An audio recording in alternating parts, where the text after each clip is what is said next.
بسم اللہ الرحمن الرحیم السلام علی من اتبع الہدا۔ ہدایت کی اتباع کرنے والوں کو راحت دو جہاں قرآن چینل کی طرف سے سلام عرض ہے۔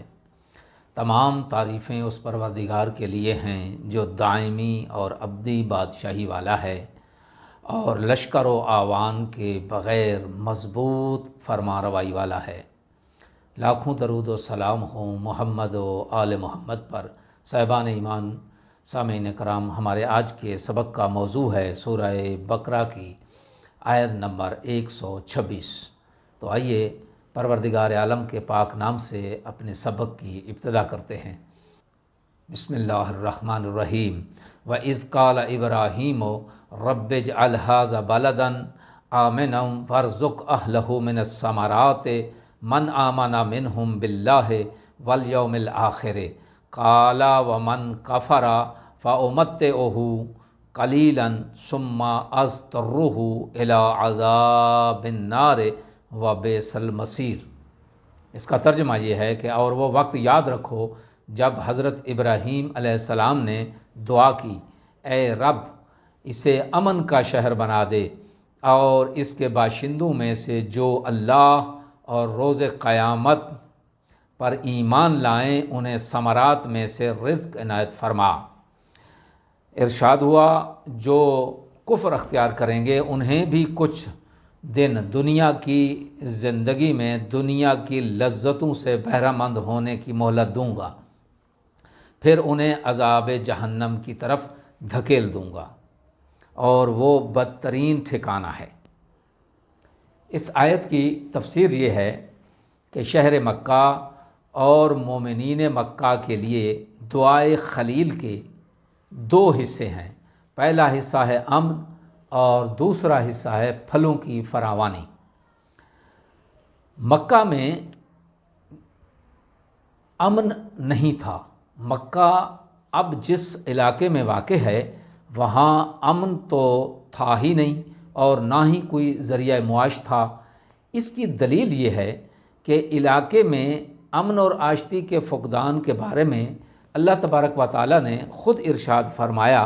سورہ عنکبوت میں ارشاد ہوا اولم یروا انا جعلنا حرما آمنا ویتخطف الناس من حولہم۔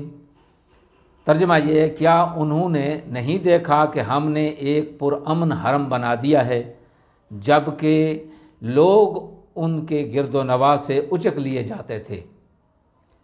علاقے میں زراعت کے فقدان کا تذکرہ خود حضرت ابراہیم علیہ السلام نے خود فرمایا، جیسا سورہ ابراہیم میں ارشاد ہوا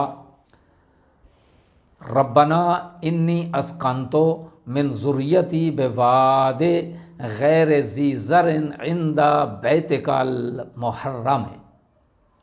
ترجمہ یہ ہے کہ اے ہمارے پروردگار، میں نے اپنی اولاد میں سے بعض کو تیرے محترم گھر کے نزدیک ایک بنجر وادی میں بسایا ہے۔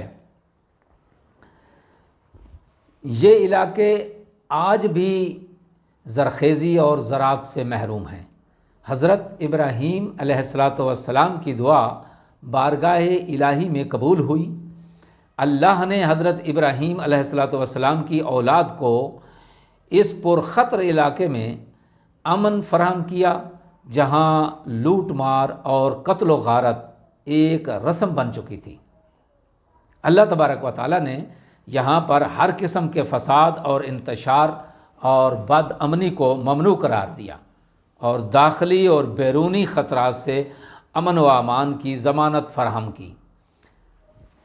داخلی امن کے لیے حرم کی حدود میں داخل ہونے والے شخص کو ہر قسم کی اذیت اور نقصان سے محفوظ قرار دیا، بلکہ ان حدود میں بسنے والے جانوروں تک کو اذیت پہنچانا بھی ممنوع قرار دے دیا۔ بیرونی خطرات سے بچانے کے لیے حج و زیارات کے 4 مہینوں میں لڑائی اور خون ریزی کو حرام قرار دیا۔ دعائے خلیل علیہ السلام کی قبولیت کے بارے میں یہ ارشاد ہوا، سورہ قریش میں ارشاد ہوا فَلْيَعْبُدُوا رَبَّ هَٰذَا الْبَيْتِ الَّذِي أَطْعَمَهُم مِّن جُوعٍ وَآمَنَهُم مِّن خَوْفٍ۔